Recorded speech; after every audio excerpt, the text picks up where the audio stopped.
My reloading experience has been practical. I basically started reloading back probably 20 plus years ago, and it was 22-250, burning through a lot of rounds every morning, going out, hitting the vermin hard, and we got a formula that worked, and we were making 22-250 rounds that suited 2 rifles, and it was easy.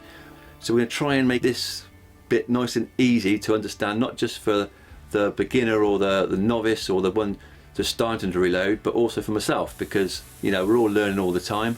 But luckily, a friend is, his business is loading. We do stuff together. We've done a lot of loading on the copper, especially the 243. Got some fantastic results on that, which a lot of people were talking the 243 was going to be the end of the 243, the copper. But I think for me, at the moment, I'm shooting that all the time. It's great results, great grouping, knockdown power is brilliant. So yeah.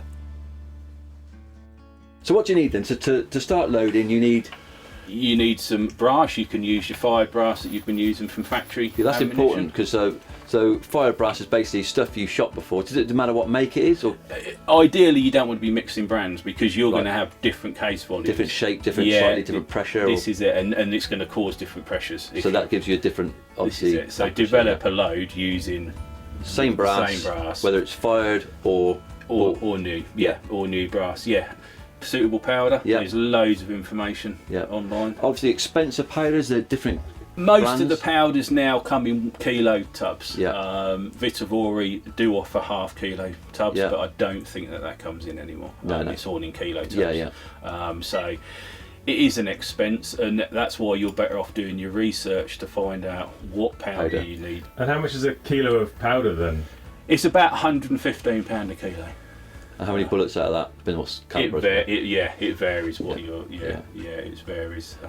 Reloading is cost effective for the average. It's cost effective, It's cheaper than factory, especially when it comes to copper. It is still cheaper. It's not as cheap as it used to be years ago when we started doing it, but it is still cheaper. And that's the appeal, I'd imagine. Yeah, that's it, and availability. That's the other thing, because what we were finding is you could get the bullets and you could get the components, but people couldn't buy the factory ammunition. So that's why a lot of people have gone down that route. And they've gone down that route, and now they find, and probably their accuracy has improved, because it is more of an accurate bullet. This is it, and it is a rabbit hole. Reloading, you do get down there. Very few people just load and don't tinker. So then you've got the primers.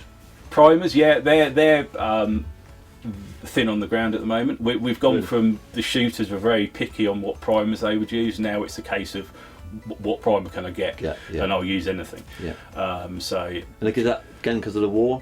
A lot of the manufacturers have stopped selling primers, and they're putting it in factory ammunition, so they can use everything that they can produce. Cool. You will get a good result with any primer. If you say 16 pence for a primer, let's see, and then £1.20 for a bullet, and then roughly there's 15,000 grains roughly in a kilo of powder.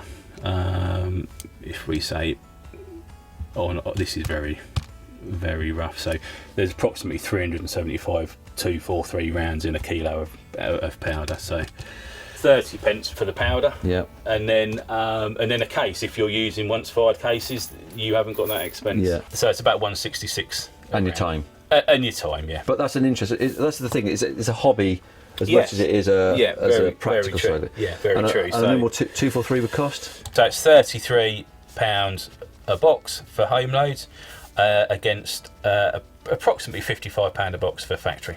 In copper. That's in copper, yeah, that's in copper.